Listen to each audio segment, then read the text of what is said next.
Hello, everyone. Welcome back. It looks like we are streaming. Very good. I'm Jeremiah Adams, a member of the Tampa Bay area Baha'i community, and we're here with Eileen Maddocks and Peter Terry on this has been our weekly series going on for a few months now. Eileen, I'm sorry, which? This is session number 6. Session number 6. Excellent. And there are 2 more sessions, correct? 2 more to go. All right. So just a brief synopsis of what this activity is. So this is a running series on the Holy Bible, the Torah, Genesis to Deuteronomy, correct? Correct. And it is facilitated by Eileen Maddocks. Eileen Maddocks is an independent scholar who wrote and self-published her first book, 1844, Convergence and Prophecy for Judaism, Christianity, Islam, and the Baha'i Faith, which explored expectations in the West of the return of Jesus Christ and in the East of the return of the 12th Imam, the Promised One. And there's more information about Eileen and what she's done and her history and biography on our website at clearwaterbahais.org. And now a little bit about Peter Terry. He is an author, teacher, and scholar with 8 published books, 4 chapters published in books, and 50 papers available online. And so there's more that you can find out about Peter on the website as well. And now I believe I'm going to share my screen, and we're going to start off with some music.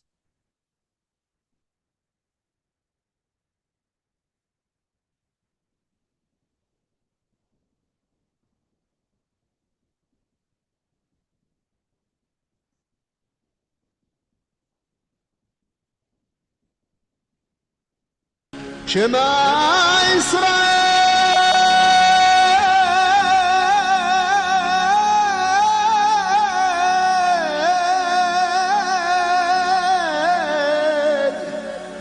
Adonai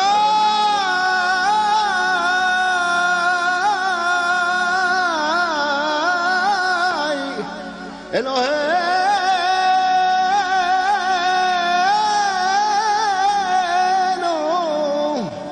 Adonai Had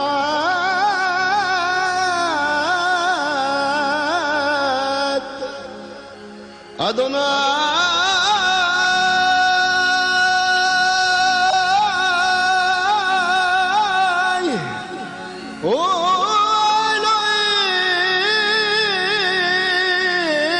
Elohim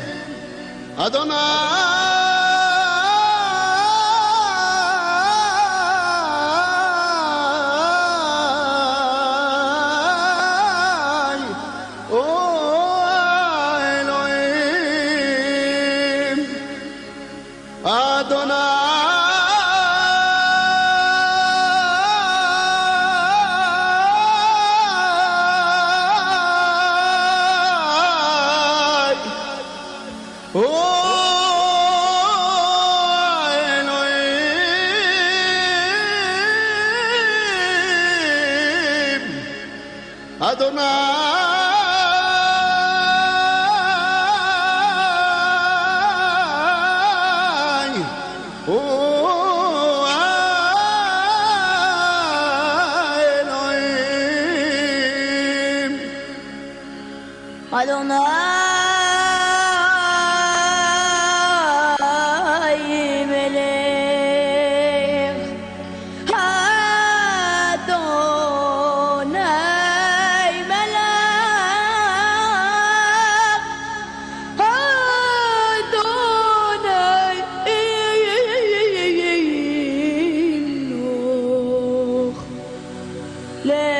לעולם ועד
So, I'll be ready.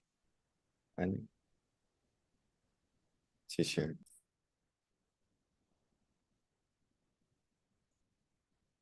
Okay.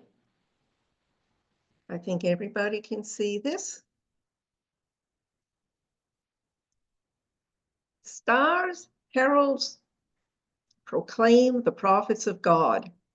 Now, this is the season where most of us do think about the coming of Jesus and how it was foretold. And I think everybody is quite familiar with the events. 3 Zoroastrian magi saw his star in the east and came to worship him. 30 years later, John the Baptist proclaimed him. As awesome as these events were, they were not unique to Jesus. Baha'u'llah stated in the Kitab-i-Iqan that all the messengers of God were foretold by stars and heralds. Baha'u'llah explained this phenomenon, and now concerning his words, and then shall appear the sign of the Son of Heaven, of the Son of Man in heaven. By these words it is meant that when the sun of the heavenly teachings hath been eclipsed, the stars of the divinely established laws have fallen, and the moon of true knowledge, the educator of mankind, hath been obscured. When the standards of guidance and felicity have been reversed, and the morn of truth and righteousness hath sunk in the night, then shall the sign of the Son of Man appear in heaven. By heaven is meant the visible heaven, inasmuch as when the hour draweth nigh, on which the day star of the heaven of justice shall be made manifest, and the ark of divine guidance shall sail upon the sea of glory. A star will appear in the heaven, heralding unto its people the advent of that most great light. In like manner, in the invisible heaven, a star shall be made manifest, who unto the peoples of the earth shall act as a harbinger of the break of that true and exalted morn. These twofold signs, in the visible and the invisible heaven, have announced the revelation of each of the prophets of God, as is commonly believed. According to Baha'u'llah, the invisible heaven represents a religion or dispensation, and a harbinger is a person or thing that foreshadows what is to come. Baha'u'llah wrote, "Among the prophets was Abraham, the friend of God. Ere he manifested himself, Nimrod dreamed the dream. Thereupon he summoned the soothsayers, who informed him of the rise of a star in the heaven. Likewise, there appeared a herald who announced throughout the land the coming of Abraham. Here we have a star and a forerunner, but the forerunner is not identified. After him came Moses, he who held converse with God. The soothsayers of his time warned Pharaoh in these terms: a star hath risen in the heaven, and lo, it foreshadoweth the conception of a child, who holdeth your fate and the fate of your people in his hand. In like manner, there appeared a sage who, in the darkness of the night, brought tidings of joy unto the people of Israel, imparting consolation to their souls and assurance to their hearts.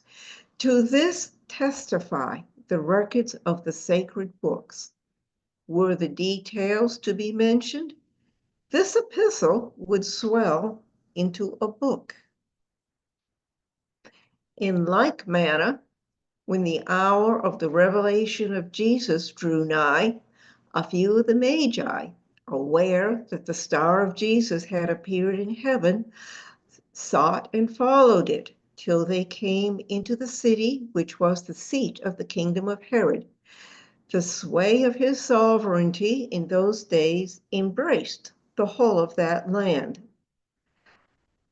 As to the sign in the invisible heaven, the heaven of divine knowledge and understanding, it was Yahweh, John, son of Zechariah, who gave unto the people the tidings of the manifestation of Jesus, even as he hath revealed. God announceth Yahweh to thee, who shall bear witness unto the word from God, and a great one and chaste. By the term word is meant Jesus, whose coming Yahweh foretold. Moreover, in the heavenly scriptures it is written, John the Baptist was preaching in the wilderness of Judea and saying, repent ye, for the kingdom of heaven is at hand. The Hebrew prophet Micah foresaw the coming of Jesus. But you, Bethlehem Ephrathah, though you are small among the clans of Judah, out of you will come for me one who will be ruler over Israel, whose origins are from old, from ancient times. He will stand and shepherd the flock in the strength of the Lord, in the majesty of the name of God, his God, and they will live securely, for then his greatness will reach to the ends of the earth. Bethlehem Ephrathah represents not just a physical location, but also embodies spiritual blessings, such as fruitfulness, transformation, and the fulfillment of God's promises. The word Ephrathah is used several times in the Bible. Likewise, ere the beauty of Muhammad was unveiled, the signs of the visible heaven were made manifest. As to the signs of the invisible heaven, there appeared 4 men who successively announced unto the people the joyful tidings of the rise of that divine luminary. Rusby, later named Salman, was honored by being in their service. As the end of one of these approached, he would send Rusby unto the other, until the 4th, who feeling his death to be nigh, addressed Rusby, saying, O Rusby, when thou hast taken up my body and buried it, go to Hijaz, for there the day star of Muhammad will rise. Happy art thou, for thou shalt behold his face. I searched for information on Rusby and discovered that he became known as Salman al-Farisi. He not only met Muhammad, but became a close companion and was considered a member of Muhammad's household. He was a steadfast follower of Ali. He was called the man of 2 books because of his familiarity with Christianity. Salman is credited with the first translation of the Quran into Persian. From all that we have stated, it hath become clear and manifest that before the revelation of each of the mirrors reflecting the divine essence, the signs heralding their advent must needs be revealed in the visible heaven as well as in the invisible, wherein is the seat of the sun of knowledge, of the moon of wisdom, and of the stars of understanding and utterance. The sign of the invisible heaven must needs be revealed in the person of that perfect man who, before each manifestation appeareth, educateth and prepareth the souls of men for the advent of the divine luminary, the light of God amongst men. And for the Baha'i and Baha'i faiths, there were 2 stars and 2 heralds. And now concerning this wondrous and most exalted cause, know thou verily that many an astronomer hath announced the appearance of its star in the visible heaven. Likewise, there appeared on earth Akmar and Kazim, whose twin resplendent lights may God sanctify their resting place. Syed Kazim and Sheikh Akmar were 2 Shia Persian clerics who, in the 1830s and early 1840s, knew that the coming of the Promised One, as prophesied in the Quran, was imminent. Syed Kazim gave his students and followers a description of him who would later be called the Bab. He is of noble lineage. He is a descendant of the prophet of God, of the family of Hashim. He is young in age and is possessed of innate knowledge. His learning is derived not from the teachings of Sheikh Ahmad, but from God. My knowledge is but a drop compared with the immensity of his knowledge. My attainments a speck of dust in the face of the wonders of his grace and power. Nay, immeasurable is the difference. He is of medium height, abstains from smoking, and is of extreme devoutness and piety.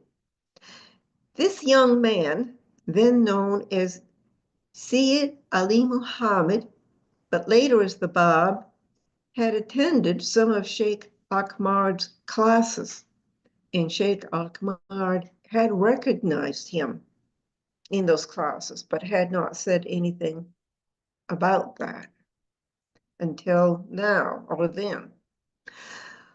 What were the signs in the visible heaven for the Bab and Baha'u'llah? William Sears, a hand of the cause of God, wrote about this in his book, Release the Sun.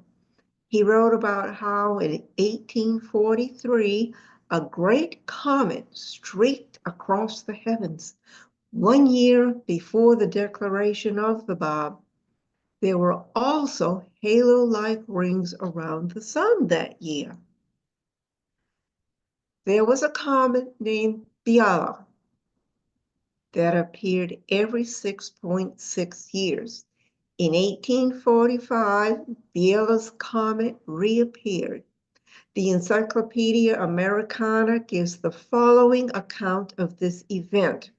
Quote, "It was found again late in November 1845, and in the following month, an observation was made of one of the most remarkable phenomena in astronomical records, the division of the comet. It put forth no tail while this alteration was going on. Also, it had become binary, that is, 2, while under observation in 1846. It was during this time that the Bab and Baha'u'llah were in correspondence with each other. The comets returned in August 1842.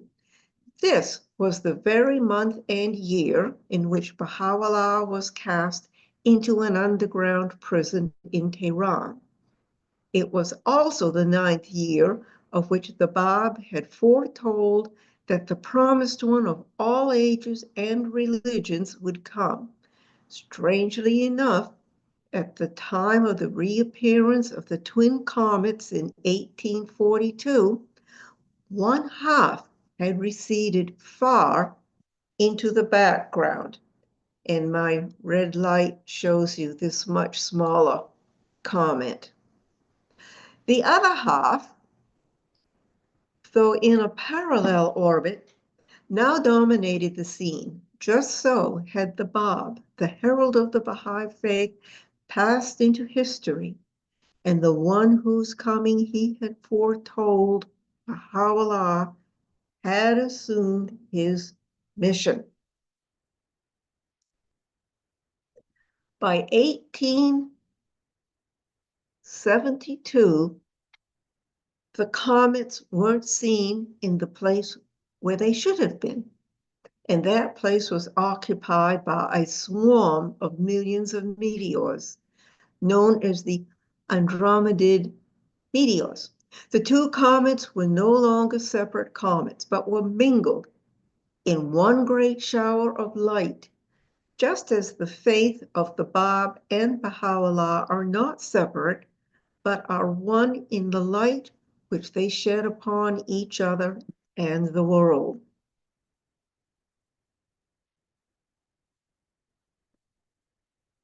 And you may put any questions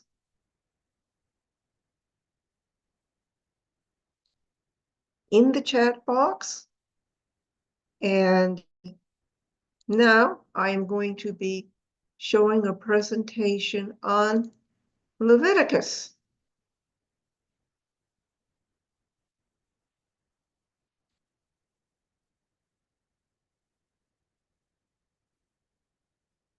And I'm assuming that everybody can see this okay. Yes, we can. Thank you. Good. Leviticus, law, ritual, and righteous living. Leviticus is the third book of the Pentateuch. It's about laws, and more laws, which provided a religious structure to promote reconciliation with God. Sin had to be dealt with, and the laws of Leviticus paved the way. Leviticus does not have exciting stories, but Leviticus is very important to understand our religious heritage. It's a long book, and I can only present excerpts from the major themes. Also, I won't go into all the laws about ritual cleanliness, the clean and unclean, and so forth, because Jesus abrogated them when he said, "What goes into someone's mouth does not defile them, but what comes out of their mouth, that is what defiles them."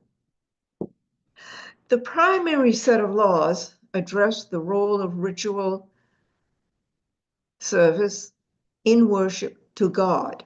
The book of Exodus introduced the priesthood and gave explicit instructions for the clothing of the high priest. The first high priest was Aaron, the older brother of Moses. The priesthood provided structure for sacrificial worship. The high priest was hereditary through the descendants of Aaron. They offered sacrifices at the altar and gave priestly blessings. They represented the height of purity and holiness. They bore the names of all the tribes of Israel on the breastplate to represent all the people before God. And the high priest was the only priest who could enter the Holy of Holies once a year to make expiation for the sins of the entire people. He was the intermediary between the people and God to maintain the covenantal relationship with God. And he carried the Urim and Thummim in his ephod inside his chest plate. What, you say? Okay, I'll explain it. The Urim and the Thummim were used for priestly divination, asking the will of God. It is not known exactly what they were, but they were small enough to be carried in a chest vestment. called the ephod. The Urim and Thummim may have meant lights and perfections. They were used to answer yes, no questions. The high priest would pray for divine inspiration, and tradition states that letters on the breastplate would light up, thus providing the answer. Also, according to tradition, the Urim and Thummim were either lost after the destruction of the first temple, or they ceased to work.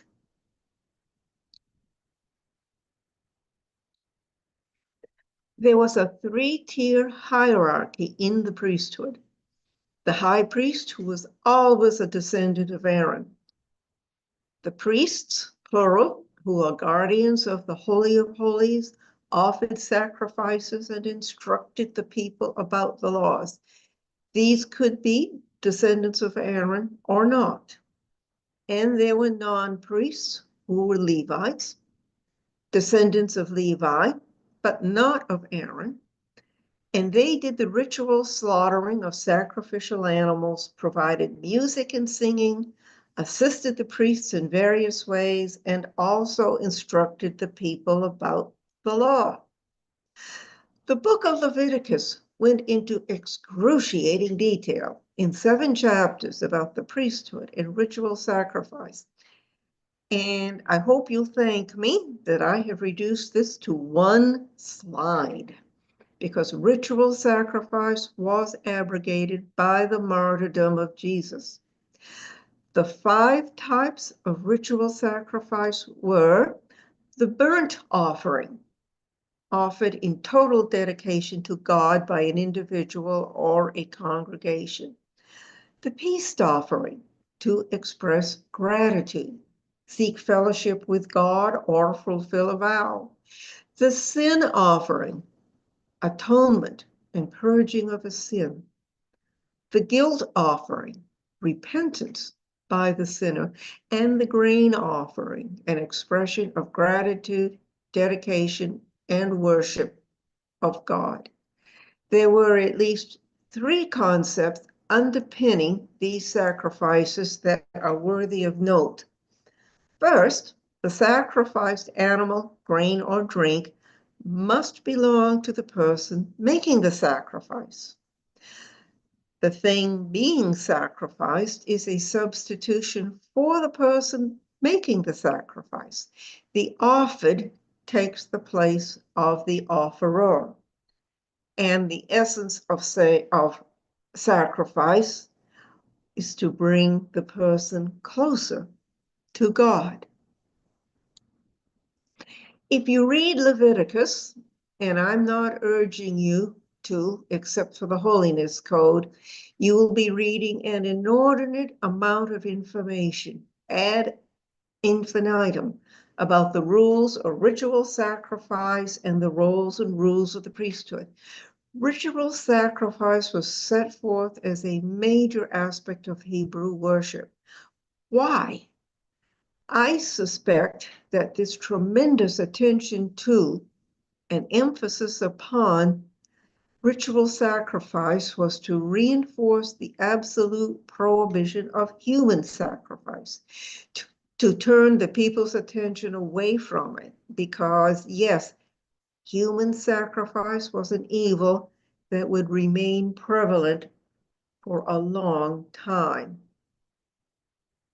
The festivals and jubilees. Here we come into another aspect of Hebrew worship with an emphasis on community. The Lord said to Moses, "Speak to the Israelites and say to them, these are my appointed festivals, the appointed festivals of the Lord, which you are to proclaim as sacred assemblies. The Sabbath, once a week. Passover, Pesach in Hebrew, commemoration of escape from Egypt.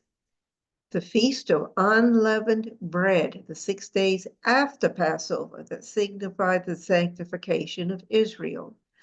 Shavuot, The Festival of Weeks celebrates the first fruits in midsummer. Rosh Hashanah, the Festival of Trumpets, celebrates the creation of heaven and earth. Yom Kippur, the Day of Atonement, a day of prayer and sacrifices for forgiveness of individual and national sins. Sukkot, Feast of Tabernacles, a harvest festival of thanksgiving. The Sabbath year, an agricultural Sabbath. Just as the Lord called for the Hebrews to work 6 days and rest on the seventh, the Lord also decreed that the people work the land 6 years and let it rest on the seventh, with agricultural lands to lie fallow for an agricultural Sabbath. Private land holdings were to be opened as commons, and staples such as food storage and perennial harvests were to be freely redistributed and accessible to all. This was good for the land and also good news for the poor. Whatever the land produced on its own could be eaten, and provisions were to be stored in advance. Debts were to be forgiven. Imagine the implications of debt forgiveness. This would be an economic reset for individuals and for the economy. It would also help to eliminate the chasm between rich and poor. We do not know if or for how long the 7-year jubilees were actually held. And all Hebrew servants or slaves were to be set free. Many Hebrews voluntarily went into servitude when they could no longer get out of debt or support themselves, but the longest length of servitude would be 6 years.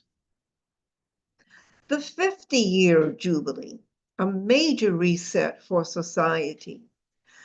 Count off 7 Sabbath years, 7 times 7 years, so that the 7 Sabbath years amount to a period of 49 years. Then have the trumpet sounded everywhere on the 10th day of the 7th month. On the Day of Atonement, sound the trumpet throughout your land. Consecrate the 50th year and proclaim liberty throughout the land to all its inhabitants. It shall be a jubilee for you. Each of you is to return to your family property and to your own clan. That 50th year shall be a jubilee for you. In it you shall neither sow nor reap what grows of itself, nor gather the grapes from the undressed vines. The jubilee was observed by everyone. Each person was to return to his ancestral property to live. The land was to remain fallow with no agricultural work. All Hebrew indentured servants were to be set free. All property was to be returned to their hereditary families, except in walled cities, because the land belonged to God, and the Israelites were strangers and sojourners with God. The Jubilee must have been a reboot for a more equitable society. Again, we do not know if or for how long the 50-year jubilees were observed. The holiness code, thou shalt not, thou shalt. And again, I have taken only excerpts. But first, capital punishment. And we're going to repeat what was in Exodus and what was added by Leviticus. In Exodus, it was listed: murder, unless unintentional, attacks on the father or mother, curses on the father or mother, bestiality, kidnapping a fellow Hebrew to sell as a slave. And if An owner is negligent and his bull gores a person to death, maybe capital punishment, but sometimes restitution instead. And then added by Leviticus, sacrificing one's children to Moloch. And this is repeated over and over in the Hebrew Bible. Practicing mediumship or spiritism, blasphemy against God. And this one, a priest's daughter if she becomes a prostitute. And you will thank me that I listed the shalt nots excerpted and all in one slide. But let's consider how this list might apply to our day. Lie, so much for our style of politics. Steal, deceive one another. Imagine a day without a scammer trying to reach you by phone or computer hack with that offer that's, oh, sounds so good. Swear falsely by my name and so profane the name of your God. Do not use honest standards when measuring length, weight, or quantity. Turning to idols or making metal gods for yourselves. Idols are a huge topic. We could talk all day about the idols in our society. Materialism is the major idol for us. And could a metal god be that new car you want but don't really need? Or you're willing to put yourself in debt on a 7-year car loan? Do we turn our celebrities into idols? Oh, there's so much to talk about there. Curse the deaf or put a stumbling block in front of the blind, but fear your God. Pervert justice. Do not show partiality to the poor or favoritism to the rich, but judge your neighbor fairly. Good advice for our legal system. Endanger your neighbor's life. Pushing drugs, poisoning agricultural soil with toxic chemicals. So much is done in the name of corporate profit that does endanger us. Spread slander among the people. Well, this applies to segments of our media, not all of it, and to much of social media.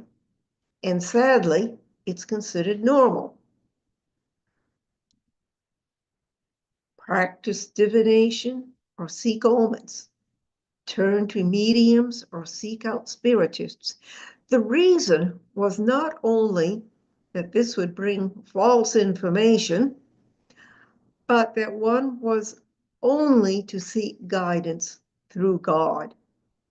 And lastly, degrade your daughter by making her a prostitute, or the land will turn to prostitution and be filled with wickedness.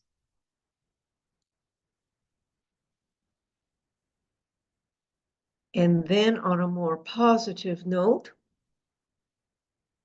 when you reap the harvest of your land, do not reap to the very edges of your land, or gather the gleanings of your harvest. Do not go over your vineyards a second time, or pick up the grapes that have fallen. Leave them for the poor and the alien. I am the Lord your God. And fortunately today, we do have many safety nets for food.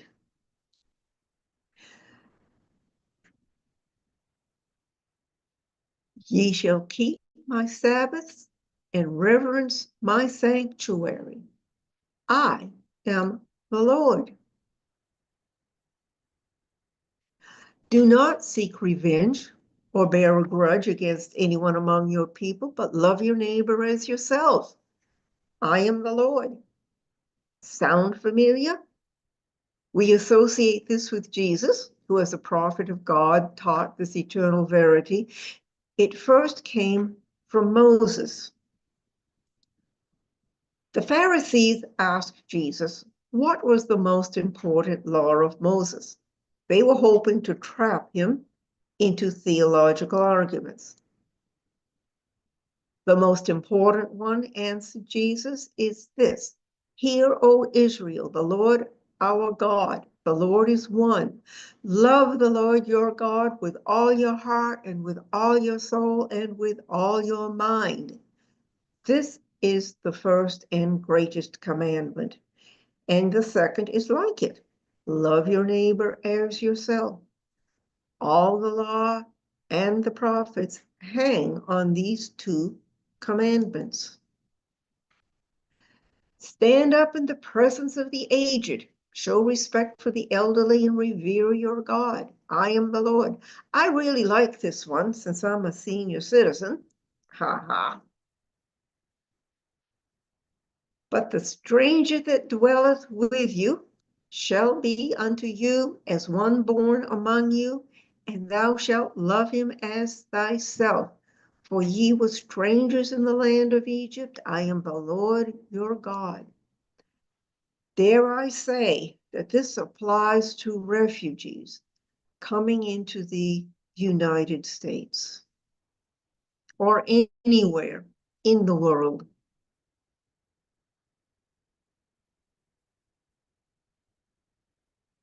Each of you must respect his father and mother, and you must keep my Sabbaths. I am the Lord your God. The Lord said to Moses, speak to the entire assembly of Israel and say to them, you shall be holy, for I, the Lord your God, am holy. This is what being created in the image of God means. Polytheistic deities were made in the image of man, with human characteristics quite exaggerated, mostly the negative ones. But man was created in the image of God and must work his way back to God to be holy. And this was the holiness code that we were going over by excerpts. And the last chapter in the holiness code addresses rewards and punishments. Rewards for obedience to God's laws and punishment for disobedience. Again, consider what might apply to our society, and you can put comments, questions in the chat. If you follow my decrees and are careful to obey my commands, I will send you rain in its season, and the ground will yield its crops and the trees their fruit.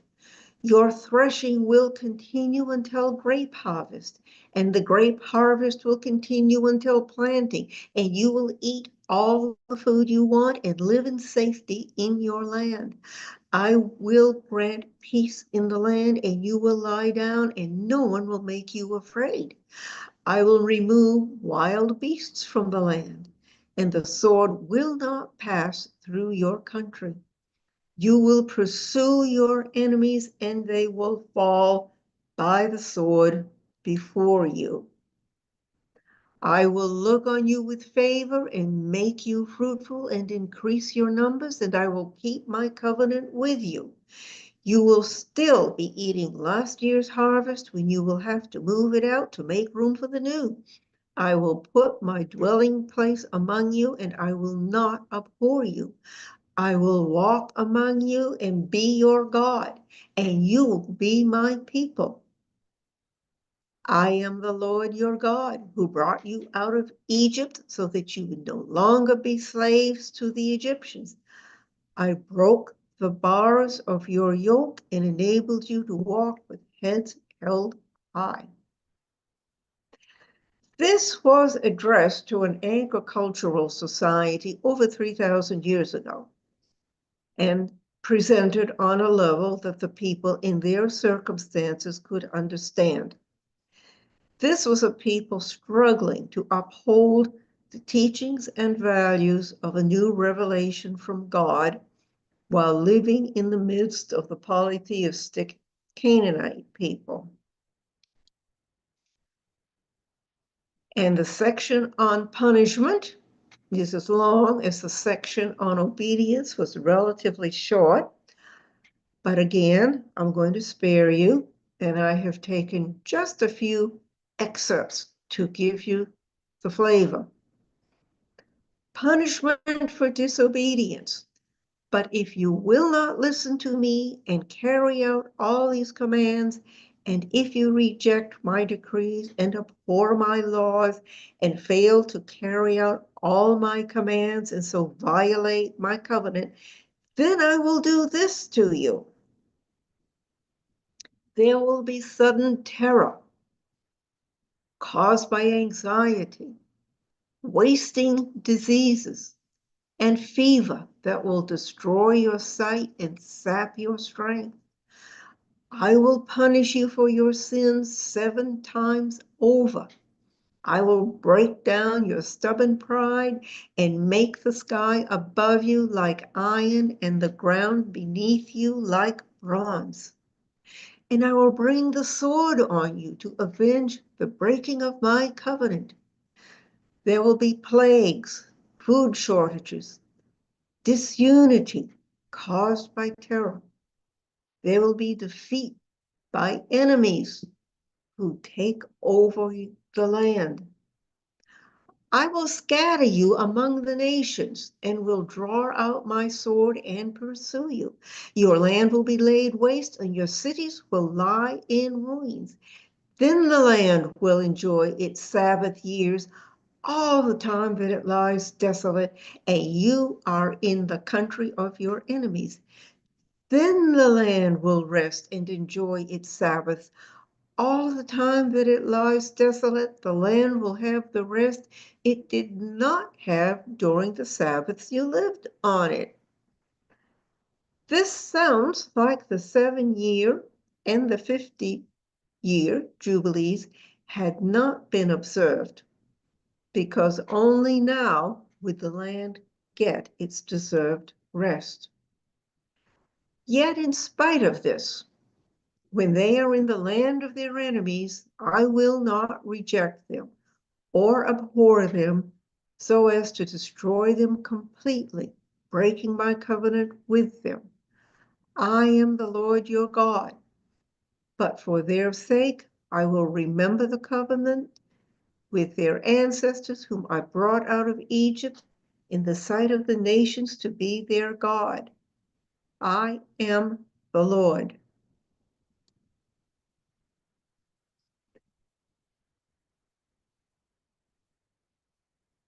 And this is a lovely view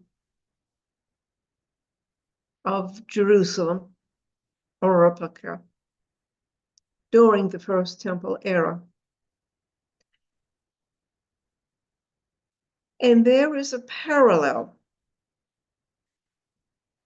But first, history tells us what happened. Despite God's warnings and the warnings of the Hebrew prophets, the people did not follow the divine decrees. The northern kingdom of Israel was defeated by the Assyrians, who deported 10 Israelite tribes into vacant land in northeast Mesopotamia. And the southern kingdom of Judah was defeated by the Babylonians, who sent many Hebrews into the exile in Babylon. The Romans finished the process by destroying the Second Temple and expelling most of the Jews into the diaspora. But God was still their God, and he still had a covenant with them. And 1,900 years later, the Jews started returning to the Holy Land. And eventually, the nation of Israel emerged.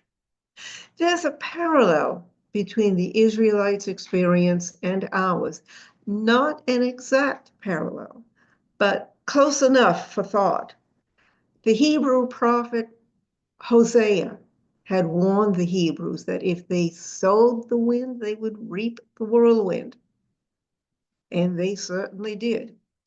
We are also reaping a whirlwind. Baha'u'llah brought his revelation to unite all the people of the world with truth and justice. His message was rejected by the rulers of the world after he wrote to them. Therefore, having lost this early opportunity to embrace Baha'u'llah's vision of peace and justice and healing mercy, humanity is now having to progress the hard way. We are living through the increasing turmoil of the old world order being rolled up, kicking and screaming, so that the world order of Baha'u'llah can take its place.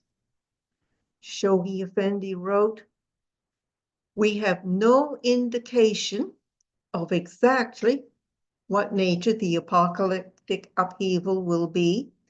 It might be another war, but as students of our Baha'i writings, it is clear that the longer the divine position, Baha'u'llah, is withheld from healing the ills of the world, the more severe will be the crisis and the more terrible the sufferings of the patient."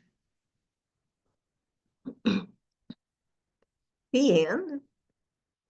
And you are most welcome to put any comments or questions in the chat box, and we will take a while to address them.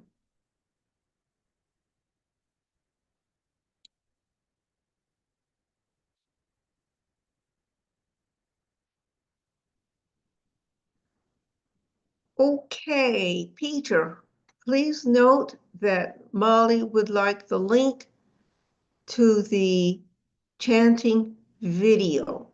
Actually, maybe you can send it to Jeremiah and he can make it available to everyone. Question from Olga in Russia. Why were people unable to build the kingdom of Christ on earth? Excellent question. Why did they build churches on every corner but didn't practice Christ's teachings in their daily lives? Excellent question. I'm asking because I'd like to understand what will enable Baha'is to build a better moral society. Okay, what can I say? And I will appreciate any help that anyone else can jump in and give me on this. We are living in a physical world on earth. And for most people, that's the reality. And unfortunately, their spiritual selves have not been ignited. I live in the state of Vermont, and it's one of the most secular states in the United States. About 1/3 are atheists or agnostics, and only 17% go to church or synagogue or mosque.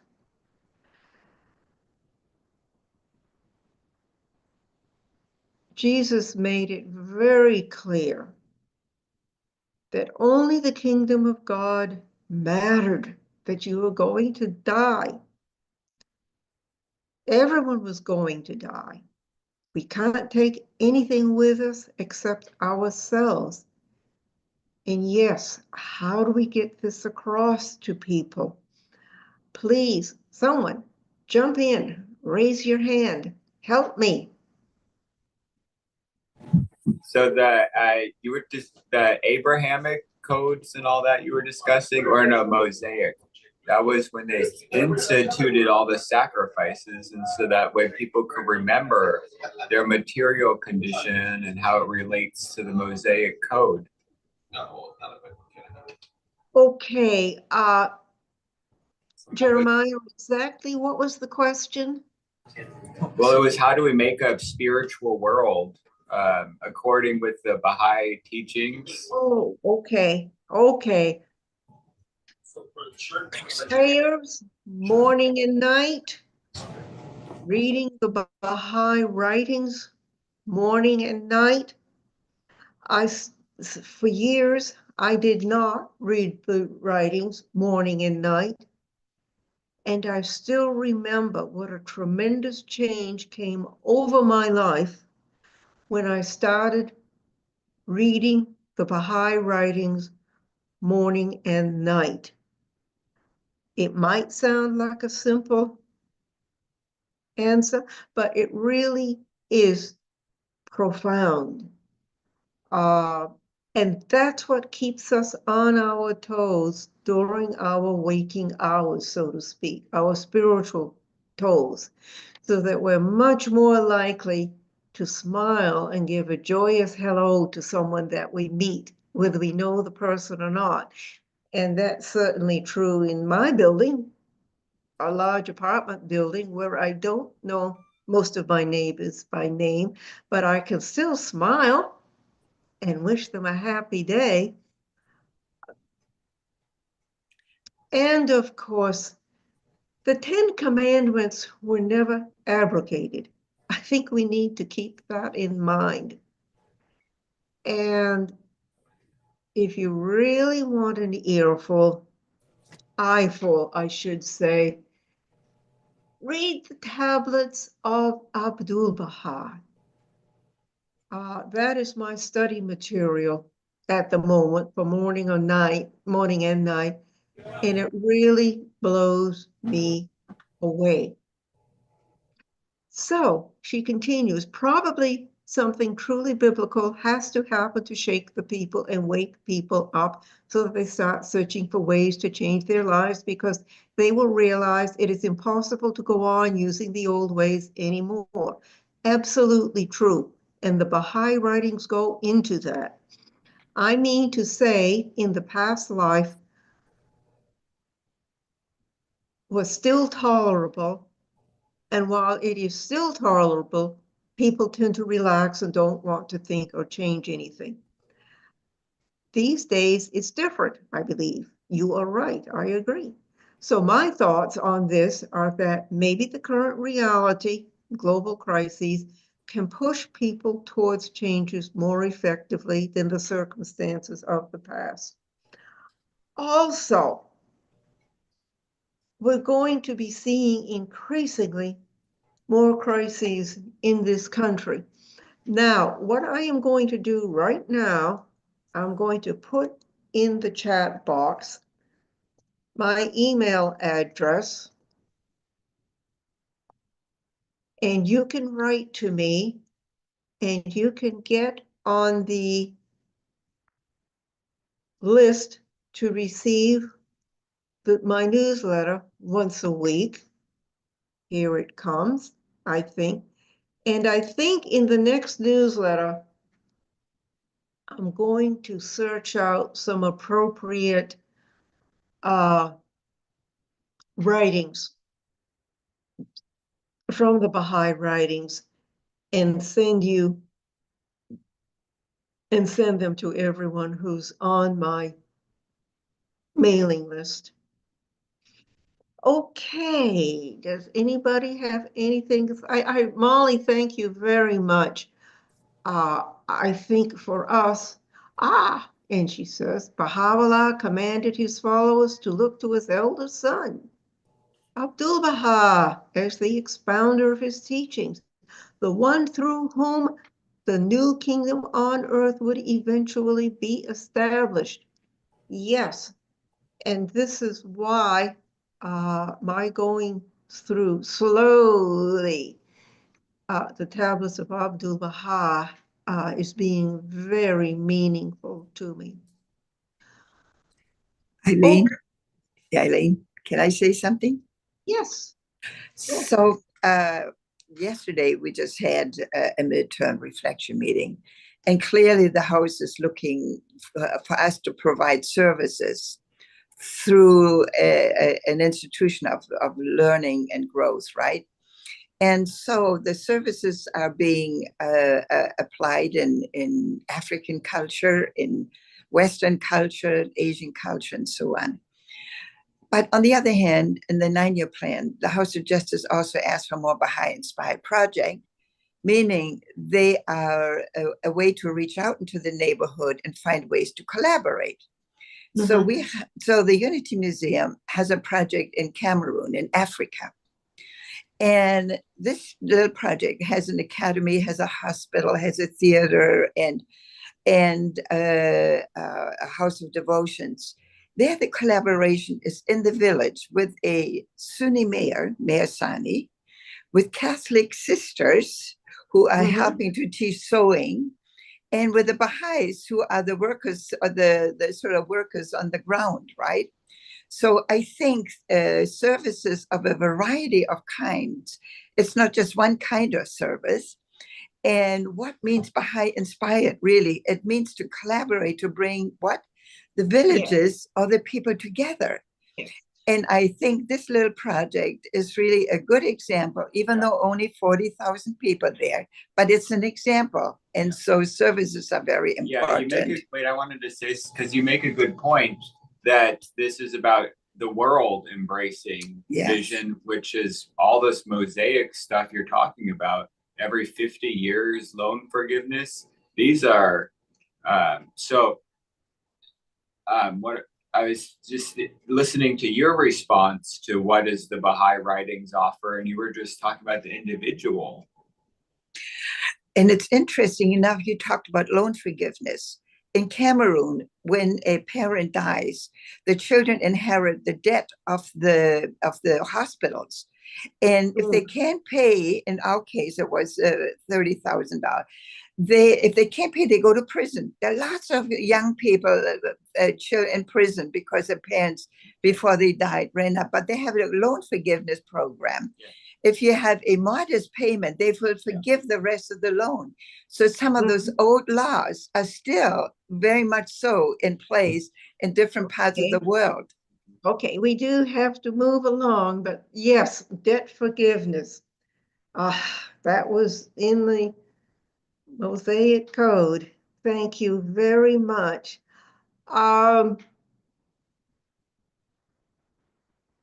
Peter, are you ready? Peter is going to talk to us now.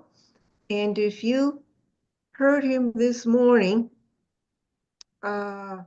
you know, he is tremendous to listen to. And so I'm going to turn the rest of this program over to Peter. And again, please put your questions in the chat, because I'm sure he will leave time available for chat. Okay, Peter, it's all yours. Thank you, Eileen. That was very, very interesting. And just so everybody understands that to try to summarize the laws in the Torah, in the Pentateuch, is a Herculean task. And that's why if you go into any library and you seek for a book that will a concordance that will enable you to study biblical law, it's going to be several volumes in length. And that's just to share with you the text and give a few comments on how to understand it, given the fact that it's so old and it's written in a different language, and even the translations of it are approximations of what the original was. And of course, none of the translators had the divinely bestowed gift of interpretation that the beloved guardian did when he was translating the writings of Baha'u'llah. So keep that in mind, that there are many, many veils between our understanding, between the text itself and our understanding of it. And it's a huge, huge task to seek to explain that law and to explain it in a way that will be understood by people who are living thousands of years after it was revealed. And I think the reason why we're doing this is because we understand that there is a perennial value in us understanding this earlier revelation. This earlier revelation was fundamental for the development of future faiths. And the more you study it, the more you see the connections. And the more you see the connections, the more you see that God's been guiding us from day one and guiding us according to our capacity, which has changed. And not that we aren't dealing with a lot of the same issues that we were in the past, but we're growing up. And Baha'u'llah affirms that by saying that we have begun, we've crossed that barrier, and we've now begun our maturation, the period of our adulthood. Now, what does adulthood start with? When you think about in the Baha'i writings, 15 is the age of maturity. Okay, well, any of you raised 15-year-olds? You think they're mature? No, of course not. They're adolescents. And actually, the guardian said we're adolescents. Yeah, that's what humanity is. We're adolescents, and we're behaving just like adolescents, testing the boundaries all the time. So I'm going to be talking about three things, and I'm mostly going to be sharing with you direct quotations from the Pentateuch. And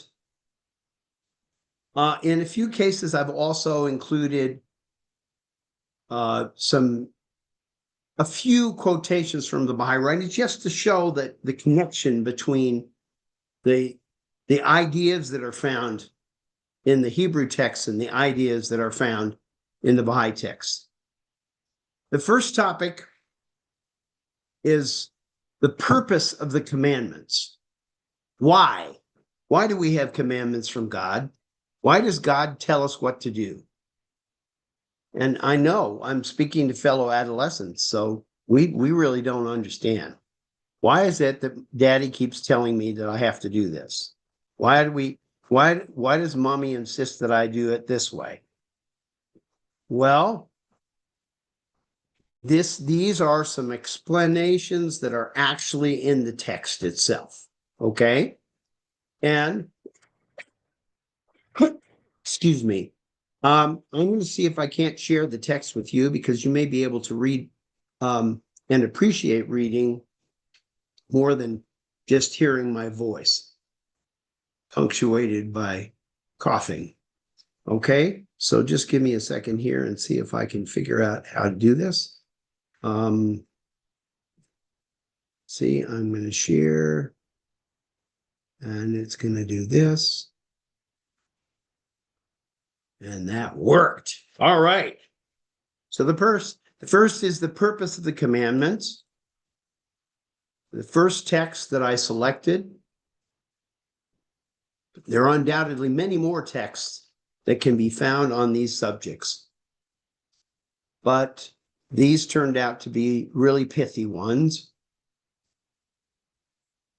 He says, so here's a purpose of the commandments. I have taught you, this is Moses speaking to the Israelites. I've taught you statutes and judgments, just as the Lord my God commanded me, that you should be thus in the land where you are entering, to possess it.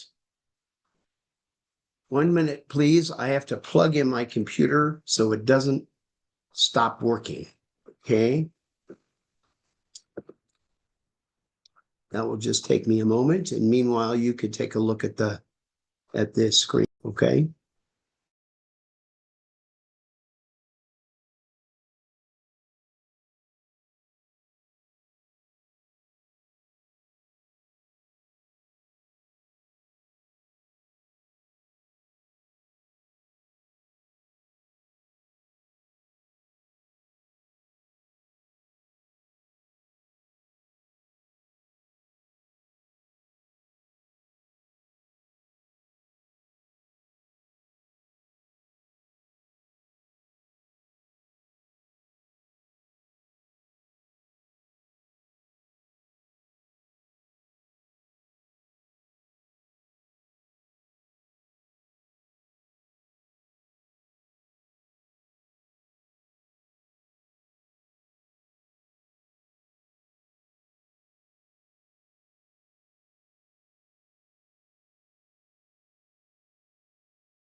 Oops, sorry. I've been talking to myself. So I'm going to read it again.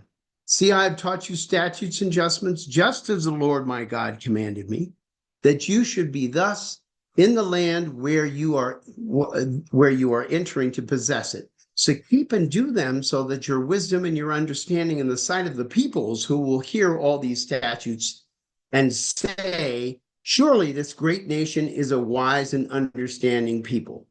He is appealing to their pride. He is appealing to their self-interest.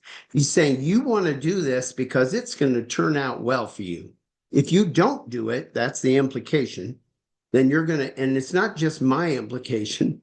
You will see the text of the Torah says this repeatedly. You follow these laws, all good things will come to you. You do not follow them, and all bad things will happen to you.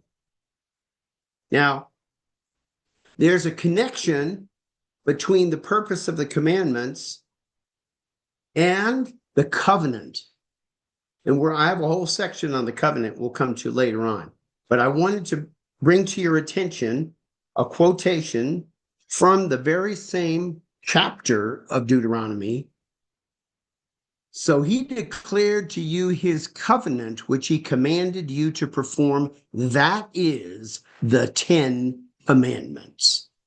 All right? Because remember, Eileen was talking about the 10 Commandments are really the summary of Jewish law, of the law of Moses, of the law of revelation. And they haven't been, that they still stand to this day.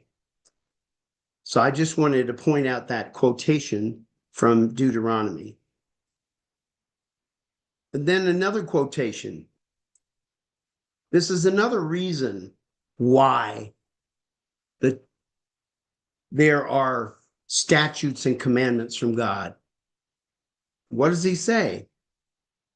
Tell Aaron, and the Lord said to Moses, tell Aaron and his sons to treat with respect the sacred offerings that the Israelites have consecrated to me, so that they do not profane my holy name. And so to make it clear to people who are, stubborn and willful and want to do things their way, he says, tell them that for the generations to come, if any of their descendants in a state of uncleanness approaches the sacred offerings that the Israelites consecrate to the Lord, that person must be cut off from my presence. I am the Lord. So here's another reason. Another reason to follow the commandments is because the commandments are the signs of the name of God. And the name of God represents God himself in this world. we don't get to know God in his essence. God is unknowable in his essence. We know him through his name.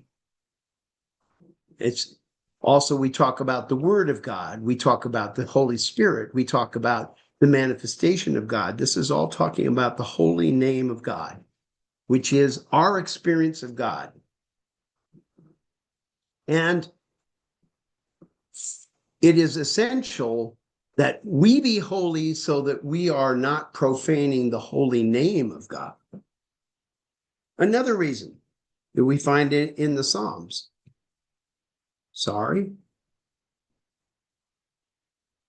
The precepts of the Lord are right, rejoicing the heart. The commandment of the Lord is pure, enlightening the eyes. Where's the reason there?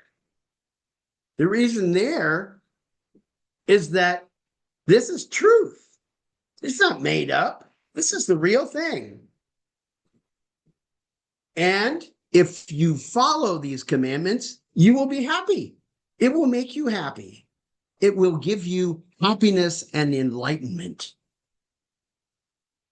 Again, it's interesting because people tend to think that religion is here to tell us what not to do. It's all negative. It's all trying to stop us from having fun. No, God's trying to push us, lead us in the right direction so that we have happy lives, so that we are fulfilled, so that we go to the next world really prepared for what it's going to be. And that is one of the purposes. And by the way, this particular quotation that I shared with you from Psalms, it is reiterated over and over by Baha'u'llah in his writings, including multiple times in the Kitab-i-Aqdas, where he talks about, do not think that the laws that have been revealed to you are just a set of rules. This is the divine wine. This is the source of your intoxication, of your and all that intoxication brings in the positive sense. It makes you happy.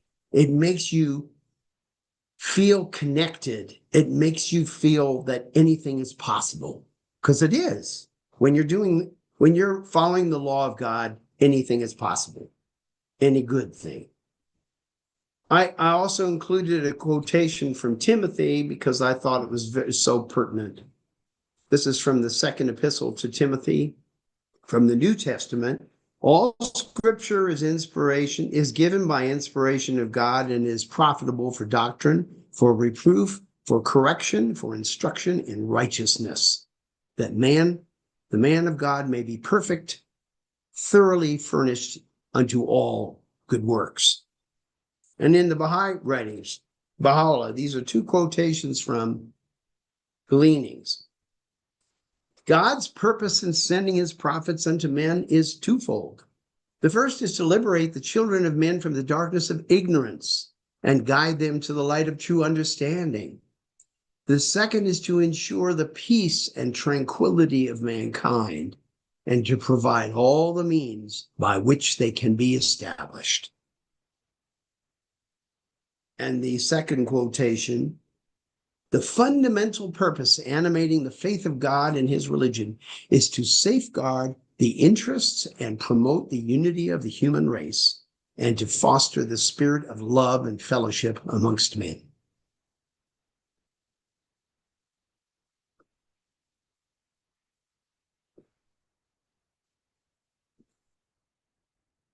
We could spend all afternoon talking about that one, of course. And there's much more that you can find both in the Pentateuch and also in the Baha'i writings on this subject of the purpose of the commandments. But I wanted to get to two more topics.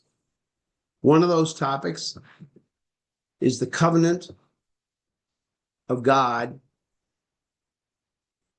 because we tend to think of the covenant of God whenever we talk about this in Baha'i context, of the covenant that Baha'u'llah made with his son, with Abdul-Baha. and therefore with his actual will and testament. But that is actually the lesser covenant. That's the covenant of the manifestation with his successor. The covenant of God, the big covenant, so to speak, is the covenant of God with all of humanity. And that has existed from all time and will always exist. And there are quotations to that effect in the Baha'i writings, also in the Quran. There's a reference to the eternality of this covenant. But here are some references to the covenant of God that are found in the Pentateuch. So the first one is from Exodus, and he says, and he took the book of the covenant and read in the audience of the people, and they said, all that the Lord hath said will we do, and be obedient.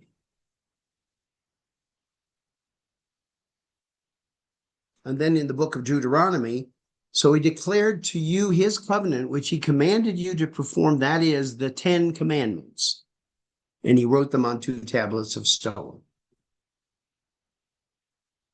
And then also in Deuteronomy,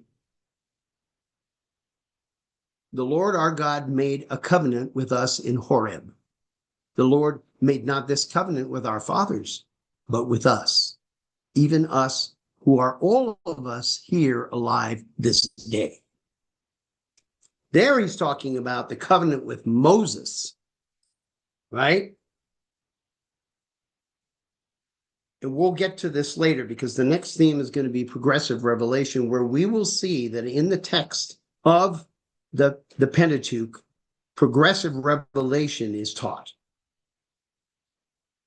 This is important for us to understand. When we're teaching people who are not Baha'is, we do a lot of teaching each other, which is wonderful. But when we're actually teaching the faith to somebody who's not a Baha'i, we need to know what they believe and what their scriptures teach.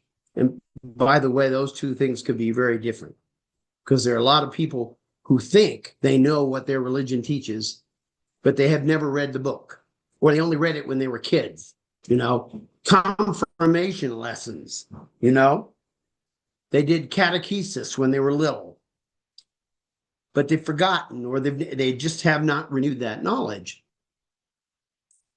And boy, is it impressive when you know the scriptures of the person you're talking with better than they know it themselves. Now they're paying attention because they're learning about their religion from you.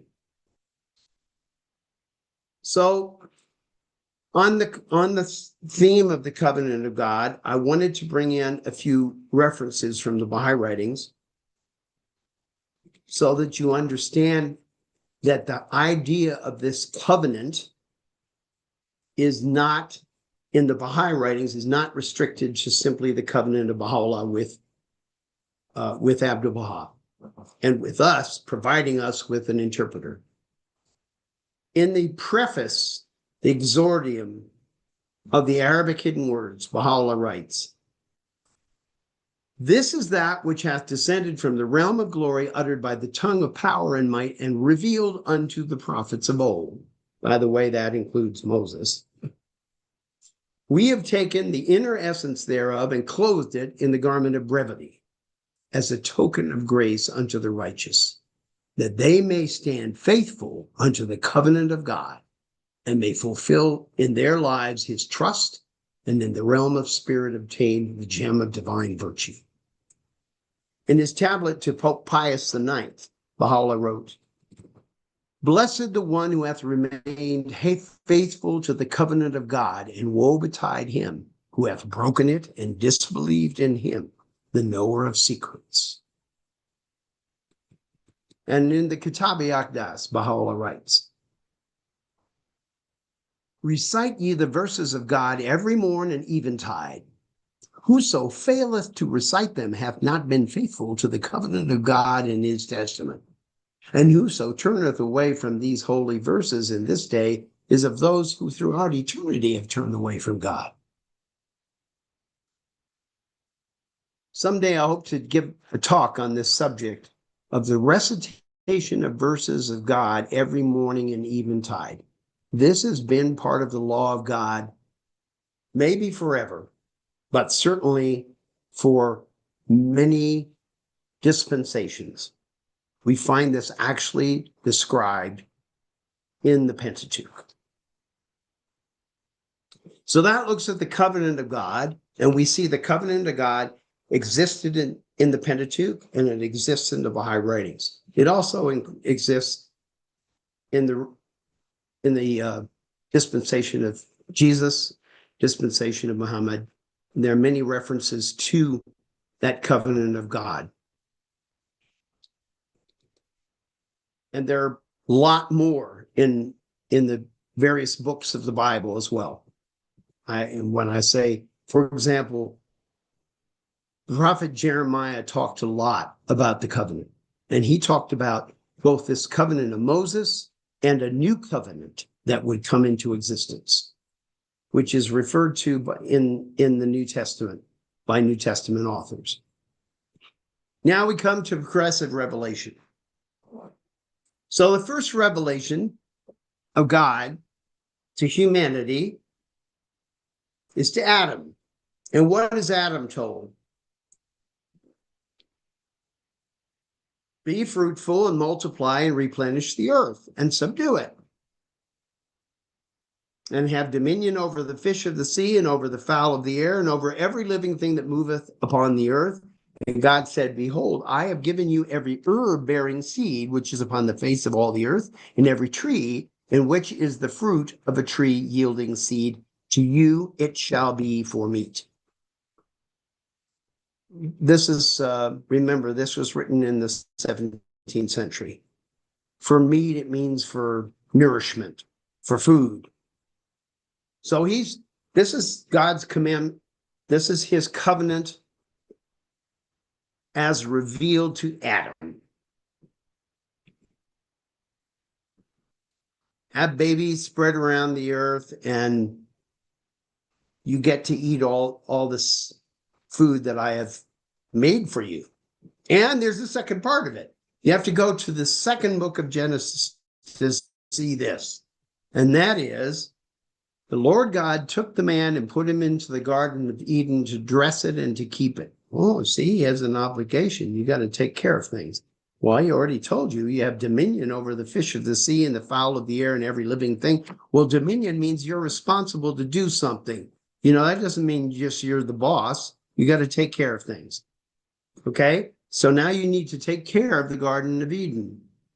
And the Lord God commanded the man, saying, of every tree of the garden thou mayest freely eat, but of the tree of the knowledge of good and evil thou shalt not eat of it.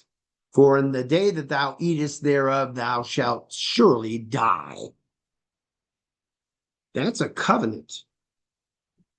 Because a covenant has consequences. It's like, because covenant and contract are very similar. It's basically a formal agreement made between your boss and you, or between two other parties that maybe have some other connection. But in this case, it's our boss and us.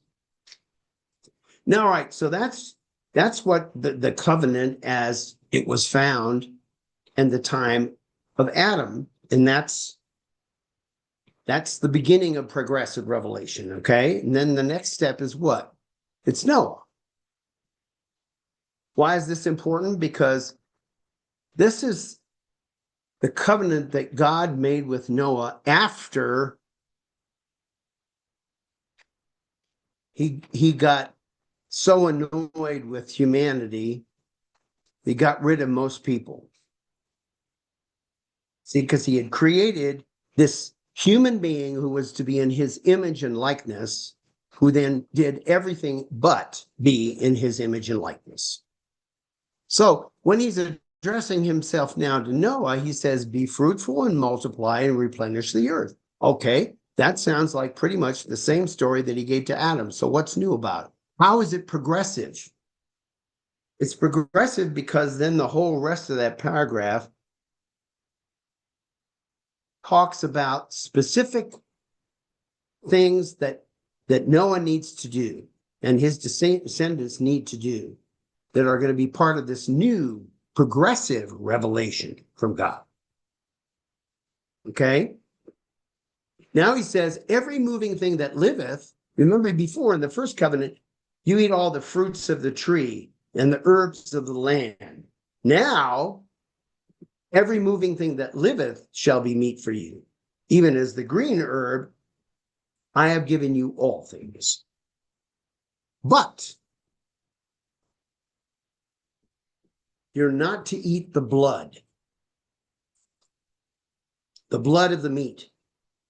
Now, isn't that interesting? Because what is the major principle of kashrut in Jewish practice, of observing kashrut? It's that you don't eat meat with the blood.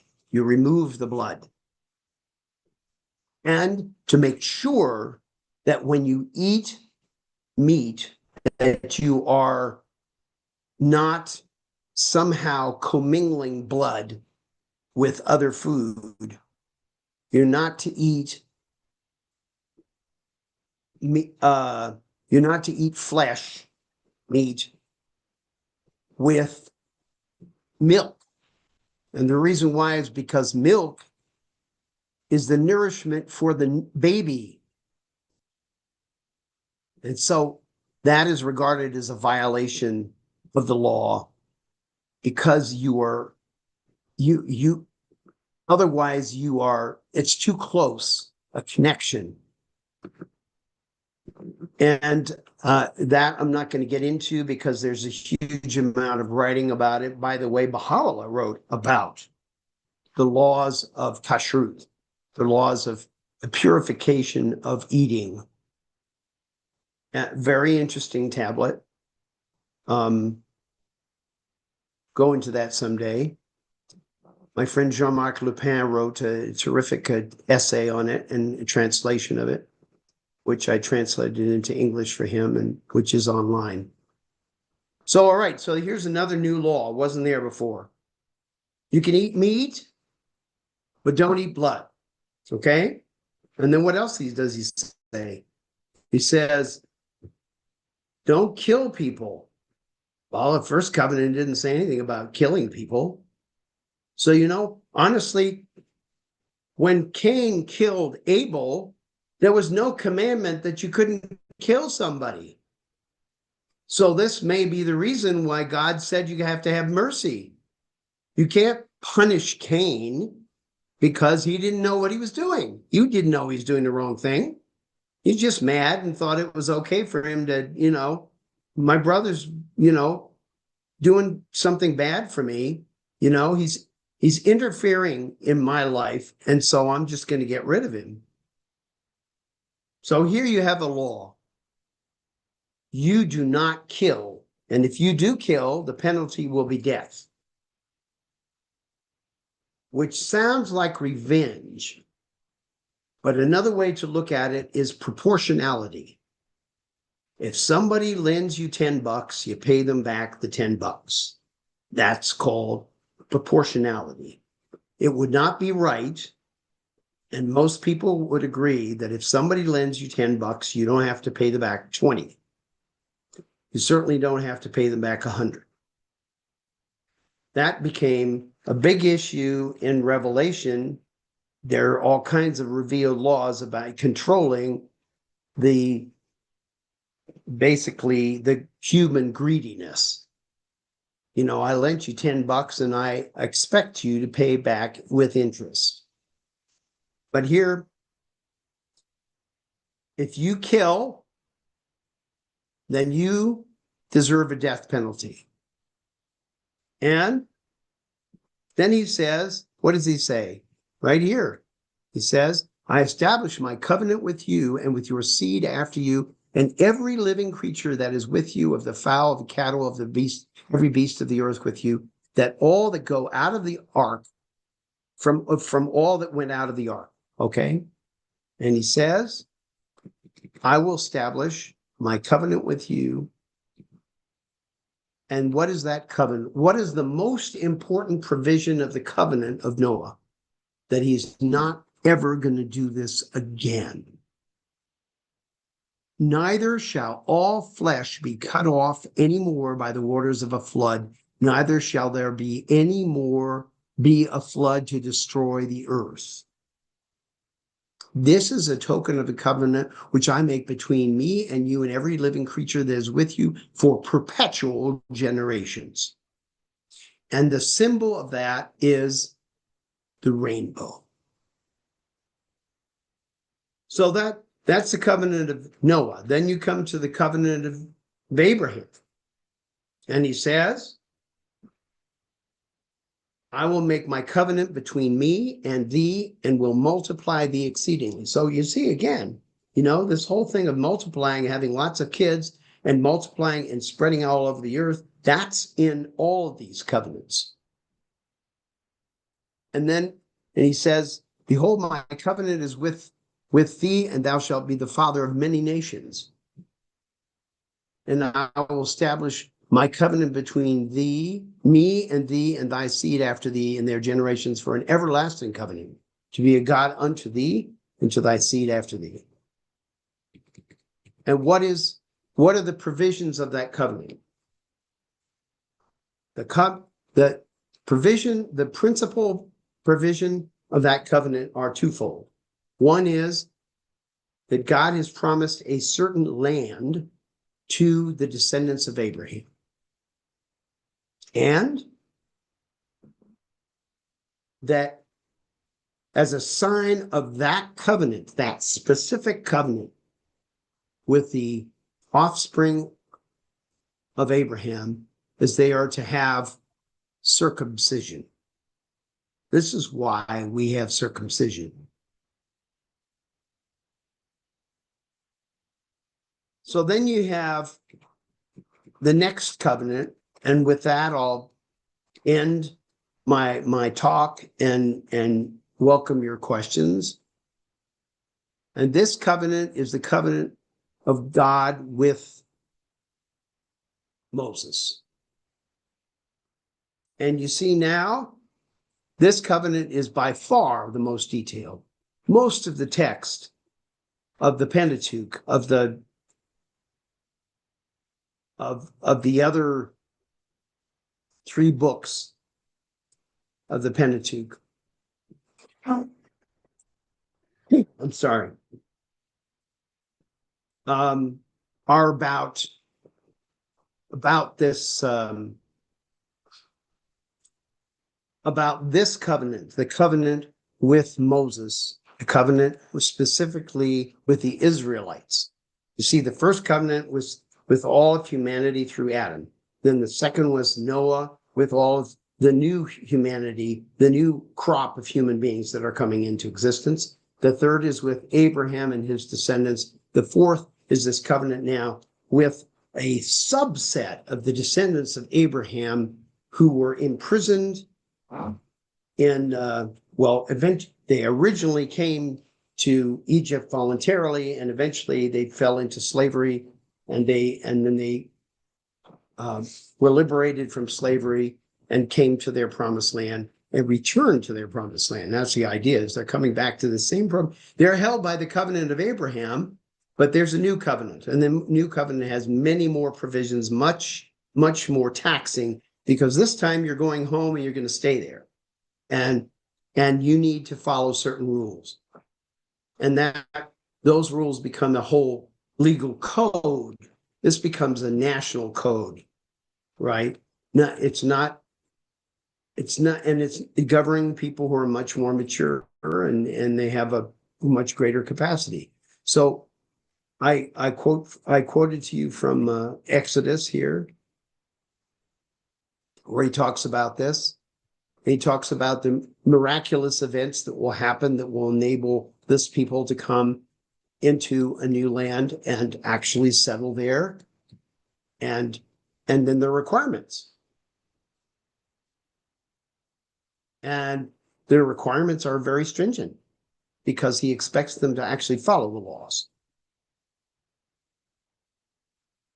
And so all these texts I'm going to be make available to you so you can read them for yourselves and you can think about them.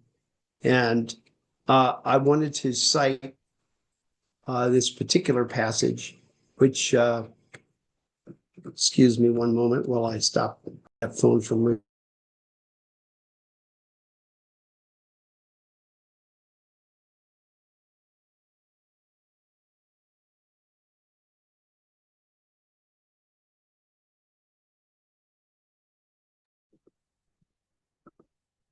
There, so now this last passage that I quoted you from Deuteronomy 31 is where Moses is concluding all his statements. And he's saying, this is the end of the revelation. And in fact, in verse 24, chapter 31, he says, and it came to pass when Moses had made an end of writing the words of this law in a book until they were finished. All right. So this is the end of the story. And this is one of the reasons why Deuteronomy, being the last book specifically associated with Moses, that, you know, traditionally it's been believed by Jews that Moses actually wrote the books of the law. Now, whether he actually did or not, you know, is very much of a questionable thing. Just because people believed something for centuries or even millennia doesn't mean it's true. But whether it's true literally or not, there's certainly this very important association between Moses and those books. And why is that important? Is because it ties them all together. And it gives us a very clear understanding that these things are not a jumble. This is not a potpourri. This is actually consistent. And this is what we see. The teaching of progressive revelation is not spoken of in the Bible. It's demonstrated in the Bible. It's right there. And so when Baha'u'llah makes reference in the Kitab-i-Igan to the successive revelations of the manifestations, he's talking about a concept that's already familiar to anybody who's Jewish, Christian, or Muslim. They understand that God's been speaking to us over a long period of time, and that each time he speaks anew, he's got some new things. He's going to reinforce a lot of what was said before, but they're new commandments, and that those new commandments are those which are specially suited to us in this day. We weren't ready for them previously. And what comes after may be very different, because the people of another time will require something else. So I've given you, hopefully, an express look at these three themes: the purpose of the commandments, the covenant of God, and progressive revelation as it's found in the Pentateuch. And now I invite your questions, your comments, and anything you want to say. I will stop share so you can see my face. I don't know if you can see my face. Can you see my face if I'm sharing? No, Nope. Probably not. Not that I'm so handsome. No. All right. So now you can see me. And now I can see you. Now that's the really cool thing. So, let's see. Who would like to, let me see. Maybe I ought to turn this over to Jeremiah, because there looks like a bunch of people have written comments, and but there might be people who are raising hands or want to say something. I want to make sure that whoever wants to speak gets an opportunity. Okay? It may be that the people who wrote comments have already said what they need to be said, and they're not looking to actually say something here. So, yeah. So if you, Hi, Sharon. Yeah, go Would you ahead. like to go ahead and explain your comment? And then we can move on quickly to the next one. Yeah, no, it was just that the previous chat stated something like, oh, and people, I think it said, and people are always telling us what to do, etc. So the one previous. So I just want to make the point that there's a lot of talk about increased consciousness and awareness, and one of the terrible accountabilities, if you will, in becoming an adult. When you're an adolescent, you can get away with quite a bit, because you're an adolescent. But when you become an adult, so to speak, you're accountable for your choices. So the quotation, "O Son of Spirit," is one of my favorites, because simply we have to see this revelation through our own eyes. It doesn't stop with us, but we first have to transform ourselves, because then we go out into our communities, our neighborhoods, our society, and that transformation that's happened to us is easily visible to others. And that's part of that magnetic attraction, so that you can then share this message with other people. That's very humble and simple.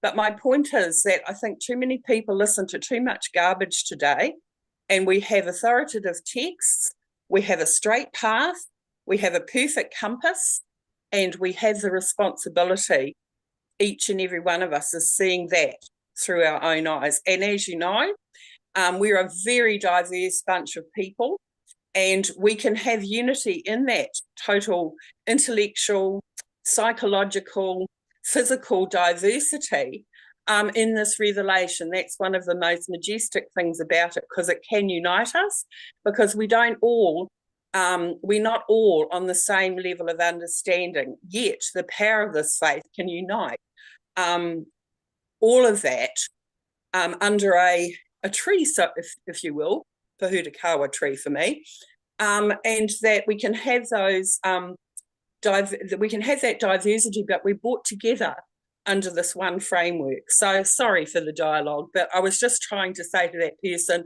don't let people tell you what to believe or not to believe.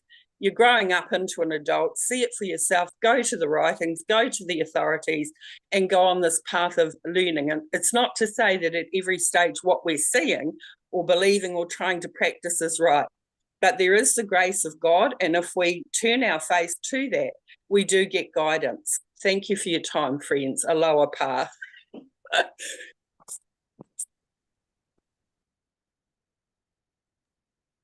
So, Peter, what I would like to do is if we can get one question or two maximum, and then we need to close out. Sure. You bet.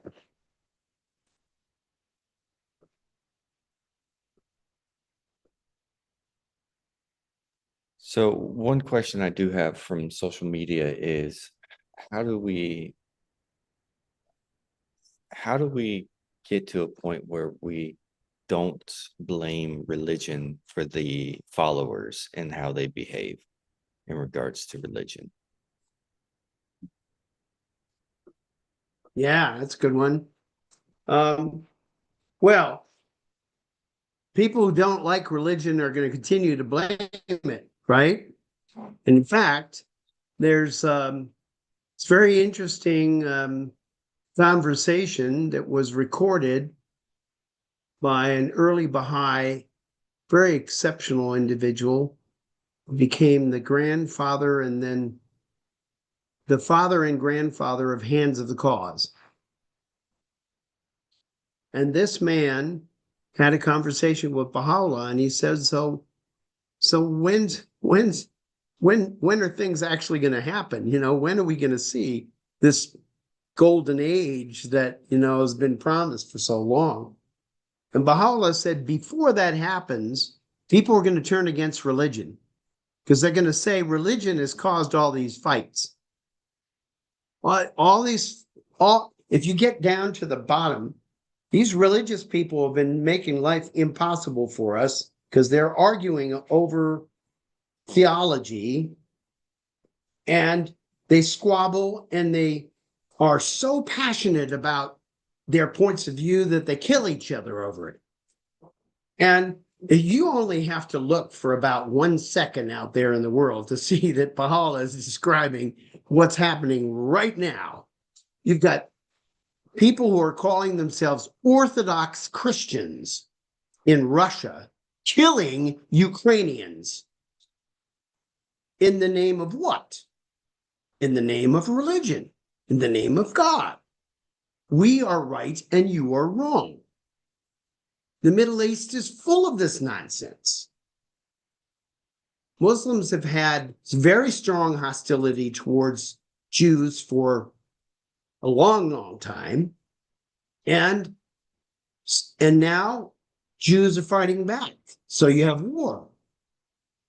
It doesn't really matter where you look. You see the same thing. Tremendous amount of conflict, which is motivated by people's belief systems, most of which are basically religious. So Baha'u'llah, what is he doing?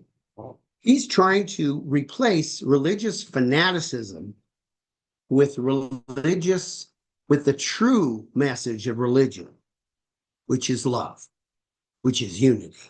That's what religion has always taught from the day one. But that's not the message we walked away with. And so, if people criticize religion, we shouldn't take it personally. We really shouldn't. We shouldn't be like, no, you're wrong. Religion is good. No, most of the time it's been bad.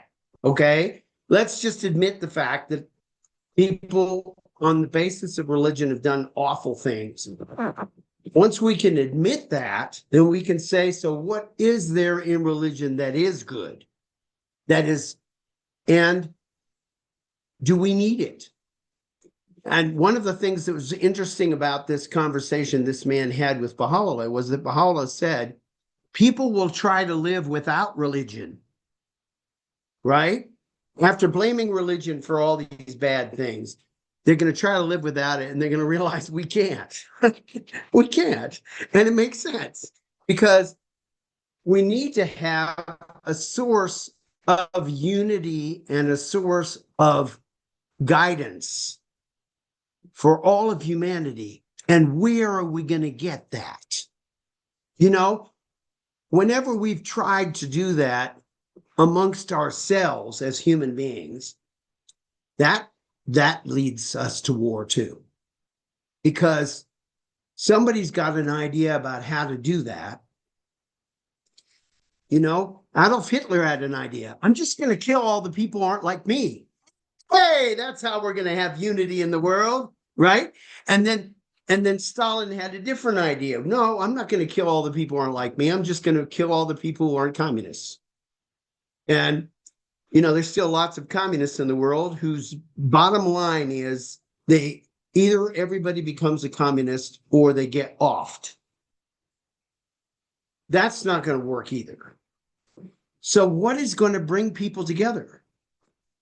He says ultimately, when people can see the positive in religion, they will turn to Baha'u'llah. Baha'u'llah says they will come to me because I'm talking about unity. I'm talking about love. I'm talking about appreciating everybody for who they are. And that's been God's message from day one. But we didn't understand him. We didn't act like that was his message. We acted like he wanted us to be at each other's throats. So that's my response to this, is that don't take it personally. Empathize with the person who is against religion. Empathize, because there's plenty of room for us to agree with them, but then help them to understand that there is truth in religion, and that truth, don't wash the baby out with the bathwater.